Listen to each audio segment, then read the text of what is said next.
All right, here we have part 3. Technically, it's a part 4 because this is gonna go in my catalog of videos. What do they call that? What do they call that? See, I don't even go there very often. Playlist, that's what it is. I need to build out my playlist better with my videos. But this one's gonna have like 6 videos in that playlist with this auction car here. Got it from Philadelphia Copart. Right now I'm cleaning the deck. The gasket surface, we're removing it with a thick, straight, flat razor blade. That way I'm not damaging or cutting into anything. Now you see I did make like a line right here. Like, if you want to get real particular, like if this was aluminum, I'd change out my razor blade a couple times so that if I happen to run this blade around the wrong spot and get a slight nick in it, that it wouldn't make a scratch. But this is not an F1 engine. There's a lot of tolerance, to be honest. I've whiz-disked plenty of these cast iron blocks. You know, you're not going to shave off much material with unless you're dealing with aluminum, like this cylinder head right here. You know, when you're cleaning this deck right here, which this one needs rebuilt, I would definitely switch to a brand new razor blade and be extremely delicate and careful, because you can cut into that soft aluminum a lot easier. But you clean it the same way. You just take the razor blade and drag it straight across. All right, now it's relatively clean. Let's flip it over.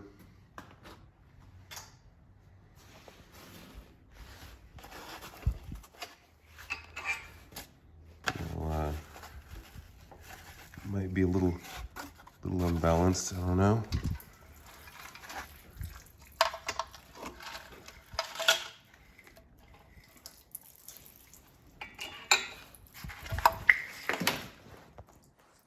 There we go, it's better. Let's 10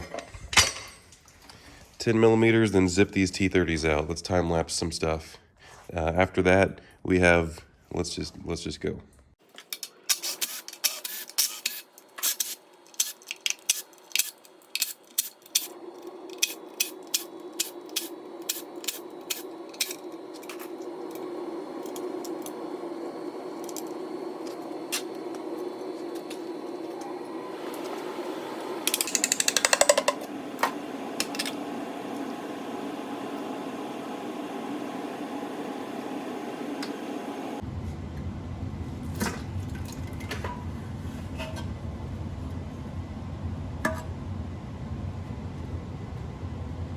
Looks pretty good, no metal or anything. 3 bolts here, T30.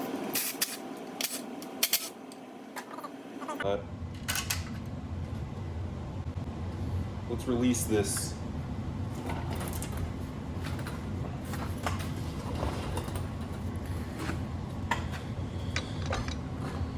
Let's release this oil pump. So what we're gonna do here is put something behind it.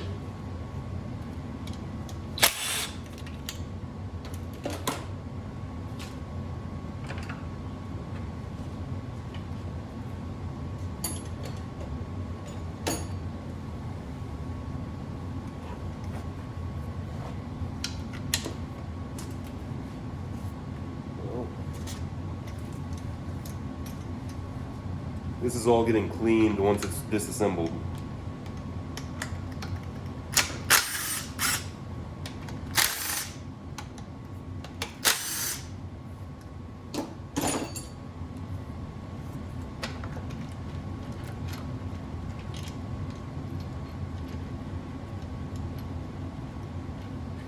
Now, if you'll notice my, this is a good chance. So, okay, first let's look. I pulled up the oil pan.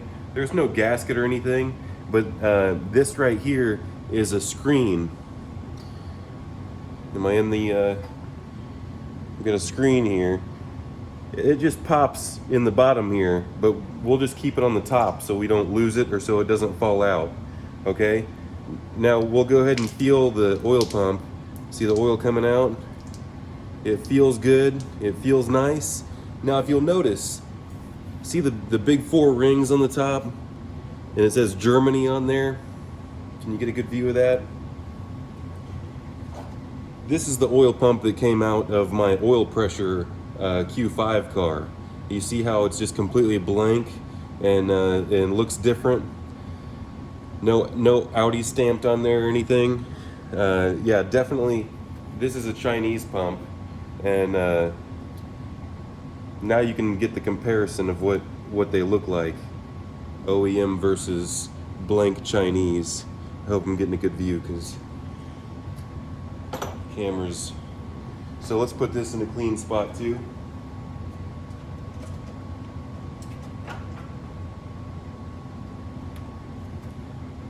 Along with the oil pump chain. This doesn't need to be replaced. It might be a good idea to do it, but so far just this timing chain and this balance shaft chain are junk, right?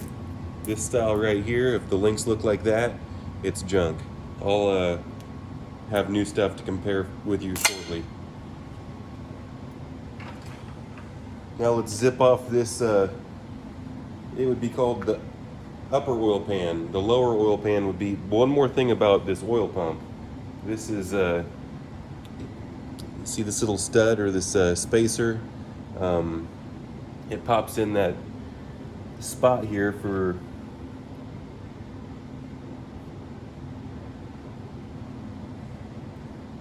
I found a little dab of silicone sandwiched underneath the oil pump, so that was interesting. But it might have fallen in there, but I doubt it. Anyway,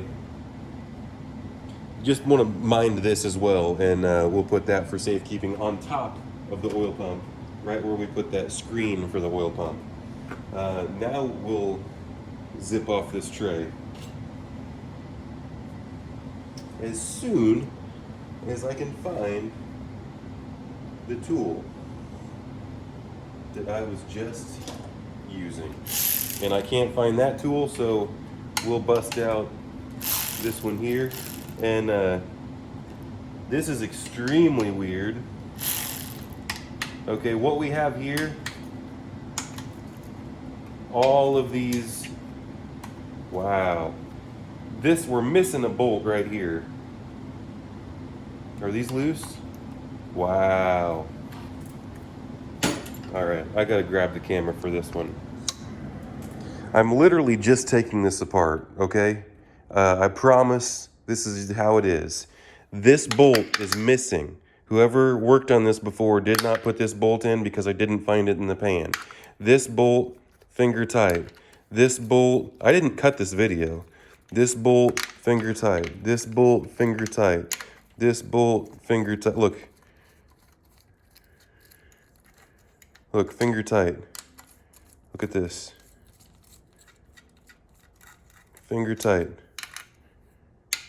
That one's tight, that one's tight. Now, there's oil under here, but look at this. I never touched these. There's oil in these cavities. I did not cut this video. I'm pulling these upper oil pan bolts out with my bare fingers, my bare fingertips. I'm gonna see if I can get all of them. So one's missing. You know, who knows if more's missing. Let's see this one. This one's visible, right? I know where all these are because I've taken so many of these apart. This one right here is visible. Let's take a look at it. Wow, I have never seen anything like this before. This is definitely not an engine that I put together. I purchased this engine in Philadelphia Copart auction. And someone had it apart to do pistons. And I already showed how they improperly were grinding on the cam tray surface right? Can't do that. That's a very important oil clearance area right there. And then now these bolts are all loosened by the fingertips. Every single one of them except the back two. Now let's see these, I guess I'll finish getting them all out. I'm gonna finish getting all of these out. Now see, that's where this oil leak was coming from. Now the sealant was on there, but did you see how, if you'll look back at my actual part 1, co-part A4, I label it Rehab A4, co-part option car. If you look at that video, I show you the splash pan, and the splash pan has, I mean, it doesn't look like it's a huge leak, but it looks like it's an active leak. So this would actually, I'm gonna put this video in my oil leak playlist catalog of videos as well. So once I get my catalog filled out, see, that was not very tight, not very tight. It did take a little break to break it loose, but I could have done it with such minimal effort. Okay, so let's go to the next step. I hate to even cut the video anymore because I want to peel this thing off fresh so you can see if there's something else going on with it. I really hope the bearings and the bottom end are in good shape, but look at, I mean, this is so horrible. Look at what would have happened if I would not have taken this thing apart. If I would have just slapped a cylinder head on it like I could have, I would have never known that bolt was missing on the front there, right? Because the oil pump are these 3 bolts right here. The oil pump is this bolt, this bolt, this bolt. The bolt that I was showing was, I mean, clearly I know what I'm talking about here. It was missing a bolt. So I like to pop this tray off like this, and then I like to stand it straight up. So we'll just do like this. And now, I mean, it's all still together. It is all still together. We're going to, I mean, just proceed to take it apart. So I'm gonna cut right here and get a camera view and wash my hands. And here we're gonna do the rough cleaning as well. We're gonna get the old faithful razor blade back out, and we're just gonna scrape the chunks off.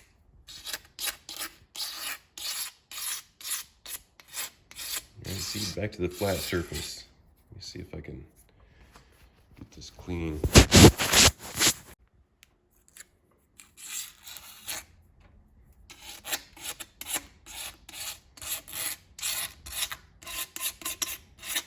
Always try to scrape everything and as much as possible away from the inside of the engine. There's only so much that you can do around those oil return galleys.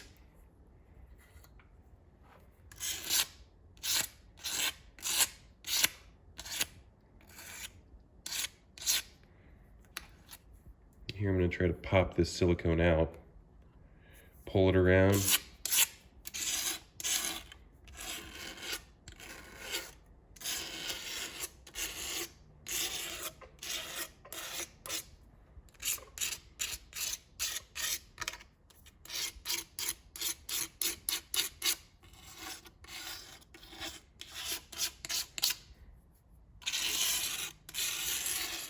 Now that's going to be good enough. Now we will take our rod bolts out. See, the rods are these right here.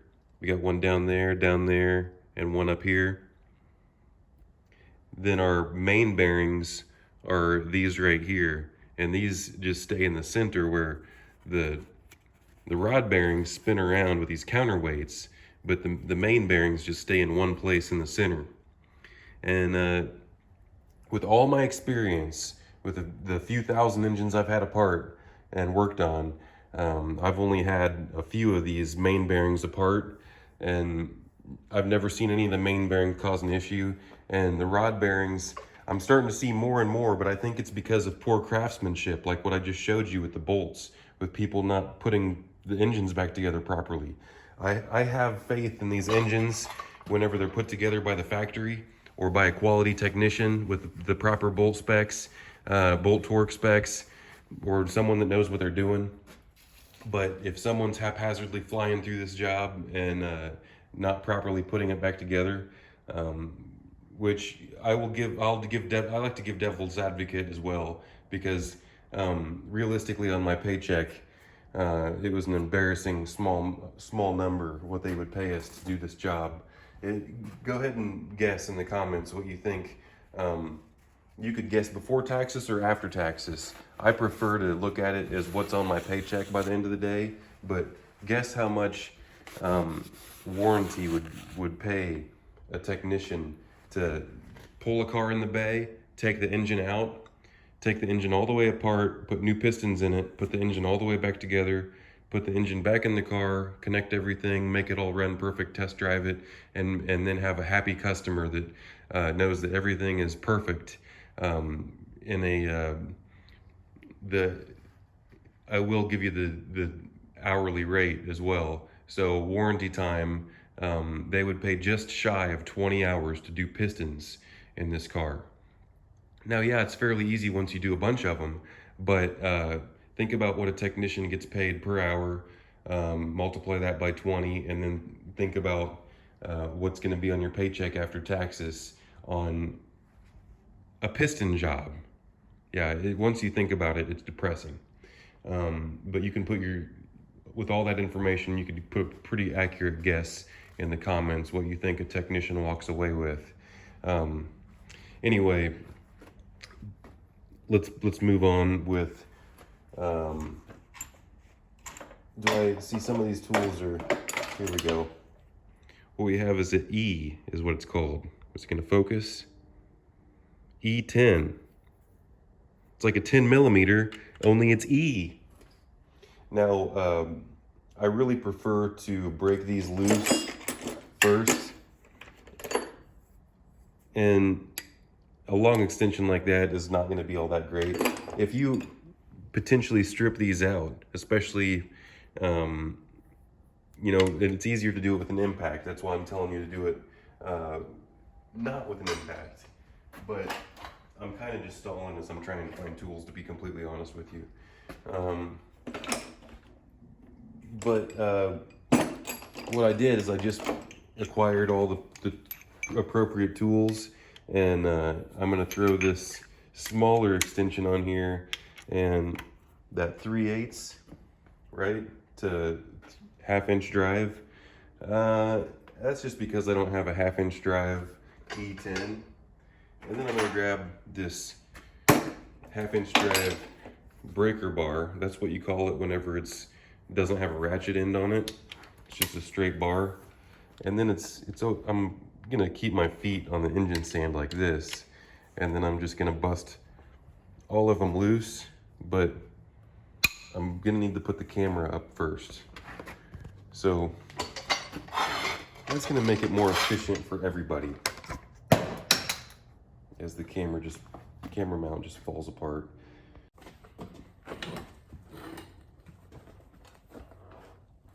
Yeah, much easier when you hold this pivot point on top. And with full control, I can just bust them all loose.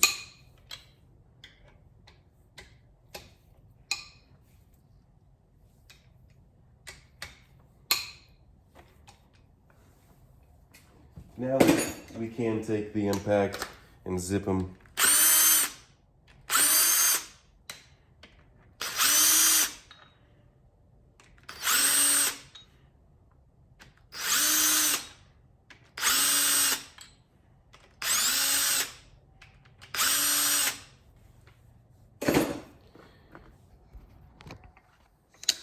Now we want to note, see the 34 with the line under it? We got a 30, I don't know if it's going to zoom or not, but we got a 34 with a line under it, and all of them look the same exact way. So we need to keep the caps in order and in line. The line is towards the front.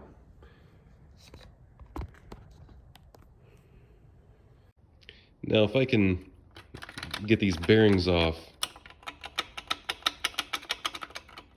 in one shot here, that's how I prefer to do it. See how nice that looks?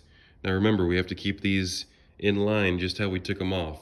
So I've got a clean rag right here, and I'm just gonna go ahead and lay it on its side. Now, did it come off how I want it? It did not. See, the trick to doing it this way is you have to kind of have to jiggle the cap enough to where you push down. And these two bottom ones for sure are the hardest. So what you're doing when you push down is you kind of push the piston down. Now we got the last one here. Be a little bit.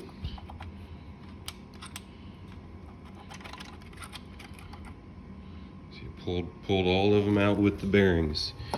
That's the way we like it. Now let's go ahead and pop the pistons out. And for this, I'm going to go ahead and mount up the camera. Now what I got here is a long extension, just with a quarter drive bit on the top of it, and that allows me to stick it in that bolt hole. Now on the front one, I can kind of show you. See, some people use see there's a little bit of, it has a tendency to want to go back and forth now. So you can kind of rest it on the side there and carefully just push down and out. See, my camera was a little bit off. But now these middle two, they're all the way, just the way that I had the engine spun around. It typically top dead center is gonna be this front one here, and it's gonna fall out right away. But in this case, see how these rods are all the way down close to the bottom? These pistons, if I were to push down, they would just fall straight out and potentially damage something. I'm trying to save these rods. So I showed you enough. Let me just pop these pistons out. Is that a good enough view? It's messy down there. It's a messy job.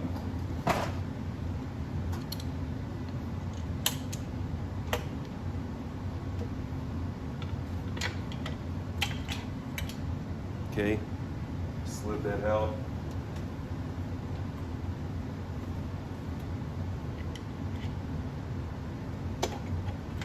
And when I'm holding on the bottom and the top, I can make complete sure that it's not going to bounce around back and forth or scratch anything.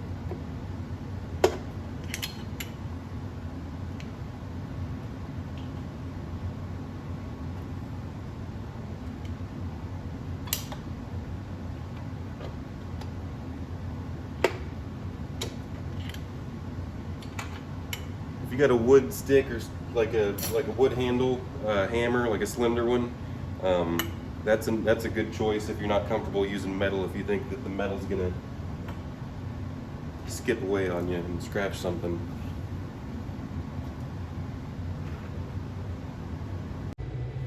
All right, here we have the rods and the pistons.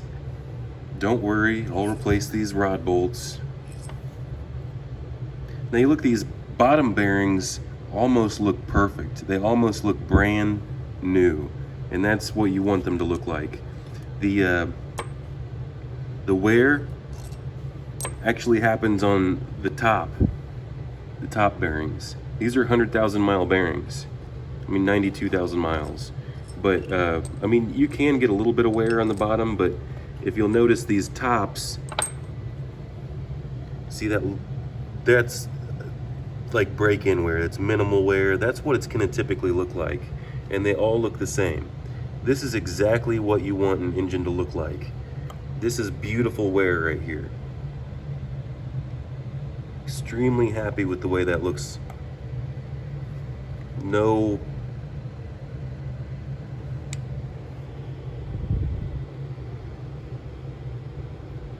and they could look a little bit better, but I mean, that looks pretty stinking good.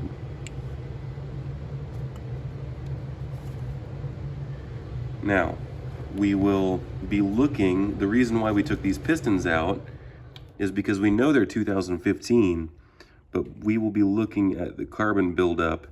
And in this particular case, I'm going to be looking at these skirts. So I wanted to look at the bearings, I wanted to look at the piston skirts, and then I wanted to look at the carbon buildup. So I will be disassembling these rings and cleaning them. And I've already done this before, but if you want to see the whole thing, all 4 of them, let me know in the comments of this video. If you want to see me continue to go all the way through this car, every single step, if you're following along, let me know. This one's going to be a little bit shorter. The next one will probably be a little bit longer.